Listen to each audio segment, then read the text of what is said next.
The Knicks and Jazz are starting to talk about Donovan Mitchell again, and they're re-engaged in trade talks. Now, after several weeks of no conversations, the New York Knicks and the Utah Jazz recently re-engaged in trade talks centered around Donovan Mitchell, league sources told The Athletic. Now, I think this is great. The Knicks have to get this deal done no matter what, because maybe John here might tell you Chris Middleton is just as valuable as Donovan Mitchell, but I wouldn't agree with that, because I think Donovan Mitchell is a playoff superstar. He's one of the best playoff performers in the league, and I've been saying it all offseason. If we get Donovan Mitchell, the Knicks are a top 6 seed in the Eastern Conference. Jalen Brunson, D. Mitch, R.J. Randall, Mitchell Robinson. Randall in there? That is going to be a tough team to compete with. Why are you throwing in Randall if he doesn't fit in there? That's because he's going to be on our team. But he doesn't fit in there. It's not a positive. You're listening as if it's a positive along with Jalen Brunson coming in. And it RJ. is a positive. It's not. Julius Randle is not fit on that team. Last year we saw regression to the mean. He's not a very good shooter. He's not a very good floor spacer. 41% shooting is fluky in 2021. He's not going to get back to that level, and I wouldn't be surprised if he's playing off ball, he doesn't get back to 35%. Yeah, I think he's going to get back to 35, 36% from 3. There's no doubt. You can call Julius Randle fluky all you want, but the fact of the matter is that even at his worst, he's a 19 to 21 point per game scorer who can average double-digit rebounds, who, when he shows effort on defense, is a good defender, and he's a very athletic player. And what did they get you last season? We weren't very good, but what did that get us in 2020? They got us one playoff win. They got us a playoff berth in the last 8 seasons. And you were embarrassed by Trae Young and his Hawks at the following season that were lost in 5 games. Julius Randle made All-NBA second team. Has Chris Middleton ever made an All-NBA team? I mean, if Chris Middleton played in New York, he probably would be overrated just like Randall. So. Has he ever made an All-NBA team? Let me ask you. No. He has never achieved that. He won't ever achieve that. The reason why I overrate these weird players is because they aren't ceiling limiting. Julius Randle limits your ceiling in ways because the effort is not always there defensively. Not if Julius Randle is one of your third, fourth best players. I love Chris Middleton because you can fit him on almost any team in the league, and I think in Milwaukee he's in a great spot for himself. Where he doesn't have to be number 1. Guess what? He's playing off the best player in the NBA. Well, what happens? What happens if Chris Middleton isn't number 1? Can he do what Julius Randle did in the bubble in the isolated year? Can he do that? I don't know why you're pretending the Knicks defense wasn't the reason they made the playoffs. It wasn't Julius Randle. He was just fine enough. Was he not a good defender that year? Julius Randle was fine on very good defense. Was he not a good defender that year? Yeah, but they had a top 10, top 3 defense. Was he not a good defender that year? He was fine. If you say he was just fine, that's ridiculous because he was a good defender that year. When you're surrounding him with very good defenders, Reggie Bullock, R.J. Barrett, Mitchell Robinson, who had a great year for them, and even Elfrid Payton in the starting lineup, he's going to look better because the guys surrounding him. He was fine. Answer my question, though. He was above average. Can Chris Middleton do what Randle did, taking a team to the 4th seed in the East Conference? Can he do that? If you put Chris Middleton on that next team, they can make the playoffs because they're still going to be a top 10 defense. They're going to have a very good score. Right? Yes, because their defense was what got them into the playoffs. It was not their offense. They had the 23rd ranked offense in the NBA, so stop pretending Julius Randle's got in the playoffs. Don't spew that at me. Come on. Did you not see the Julius Randle average 24, 10, and 5? It was an impressive season. I think he was awesome. He's one of the only players ever to average those numbers while shooting 40% from 3. And what are we talking about here? What is he in the playoffs? He wasn't good in the playoffs. Yeah, couldn't go right. Well, I mean, but he was terrible. The fact that you're acting like Julius Randle was some garbage player is just ridiculous. Did I call him garbage? You didn't. No, you didn't. I just said their defense made the playoffs. Did he not insinuate that he was garbage? I don't think he insinuated he was garbage. I don't think he literally said, "Why'd you mention Randle? That's a negative." That's what he said. No, he's talking about this team. He's talking about 2022 Randle. I don't care. Randle's going to prove you wrong. Okay. What, Joel? Quick question. You guys get Mitch. You said you're a playoff lock, top 6 seed, so no play. Donovan no play Mitchell, yes. Yep. Sorry, Mitchell. Yes. Absolutely. I think you should 100%. If you get Donovan Mitchell, you go and you get it. You get it done. I'm kind of sick of this because we've been talking like a month ago. There's reports the deal could get done tonight, and we're a month here later, and now they're re-engaging in talks. I feel like we know what the deal is going to be, who it's centered around. It's just a matter of how many first-round picks do you give up. But you get Mitch, you get Donovan Mitchell. I think you're a playoff team, but you still have to look at the teams you potentially have to face in the first round. Those top 3 or 4 seeds, like the Bucks, the Celtics, the Sixers, the Heat. How do you feel? Like that's going to be round 1 matchup. With Donovan Mitchell, he can win you a playoff series. Against those 4 teams. Yeah. But you saw one of them. I'll say Miami.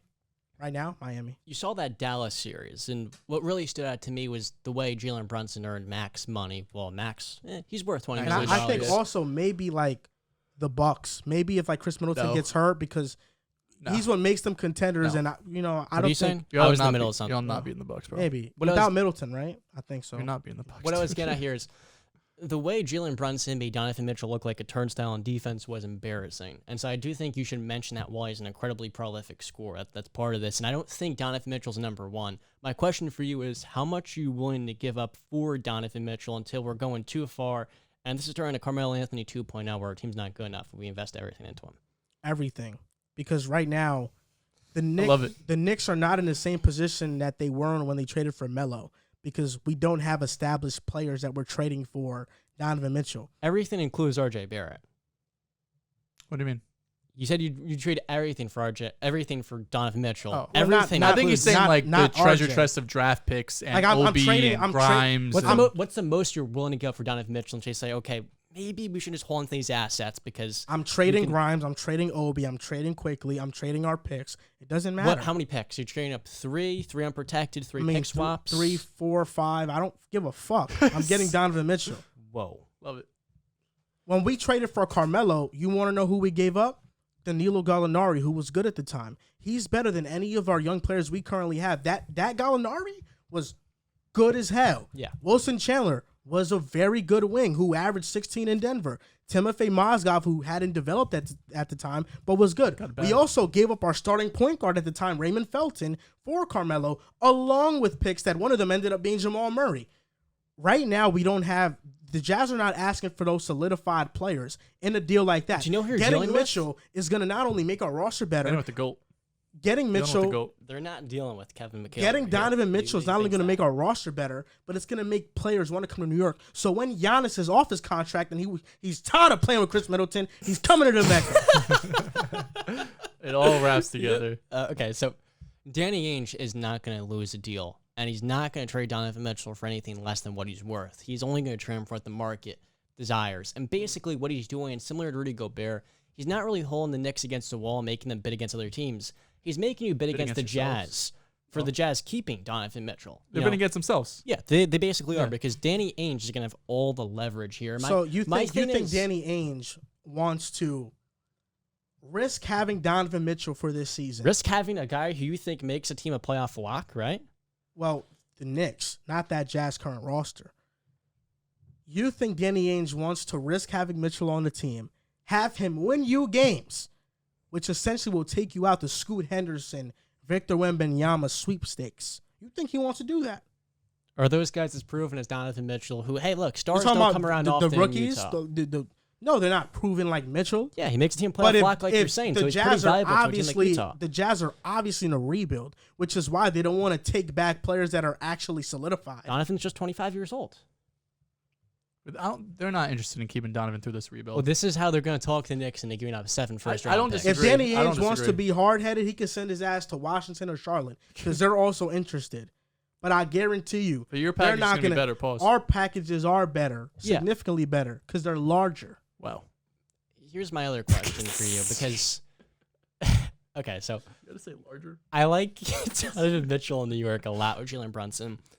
But with that undersized backcourt, and again, Randall, who is a questionable fit as a number 3 opposed to a number 1, are they a top 4 contender when you look at those 4 teams aforementioned? No, we're not. No. We're not. I never said we're a top 4 contender, but guess what?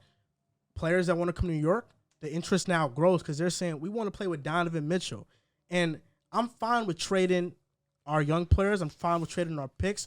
Look, if there's a box, throw those motherfuckers in a box, fill it up, throw those guys, fill it up, large, grande, trade them, and make them eat it up because I want them to stop being petty. Danny Ainge has to stop being petty about So it. He's doing you a great guys, job. you guys get Mitchell first round exit team. No, we're going to the second round. Okay, so you're beating then one of Philadelphia. You said Miami. You said they Milwaukee. could beat Miami. They can beat Miami. You did say the Bucks. I'm going to let you take that back if you want. No, I'm saying if Chris Middleton's not, playing because you said he's had 2 of the same If Middleton injuries. is out, I think Yeah, they knee still beat y'all. injuries. Hell no. I think that'd be an interesting fight. I'm Took I'm us to taking the 7. Bucks. But yeah, We're a far better team. I'm Taking talking the about those Bucks. teams, but we're fucking up the Hawks definitely. The Raptors, it's not even a debate. It is a debate. We're killing the Raptors. Raptors The got Raptors to. have- That'd be a the fun Raptors series. have a That'd be a top fun 3 series. head coach and a top We're 5, gonna top make- 7 defense and a we're bunch gonna- of size. Oh, hold up. So you guys, We're the gonna small. make Oh the- no, no, you have the smallest backcourt in the NBA against a team that has. I said that'd be a tough matchup. It's Project Tough 6'7" versus a bunch of 6'1" guards and RJ Barrett, who in the playoffs looked lost as an off-ball player. Who's guarding So don't Donovan say it's Mitchell? not a debate because you know it's a debate. They have a It's not top a 5 debate. head coach and elite It's not defense. a debate. What is this guy on? That We're would be a gonna fun make series. we're gonna make those motherfucking I Raptors go would, extinct. I would take y'all just because I feel like you have Donovan Mitchell, who is a proven elite playoff performer, but it'd be a fun series. That Their will win. size would overwhelm that backcourt. Doesn't matter, man. Heart over height. Okay, ask the Blazers how that's gone for them. They made the Western Conference Finals. How many games did they win? Say it once. They didn't win one, but they made the conference finals. Okay.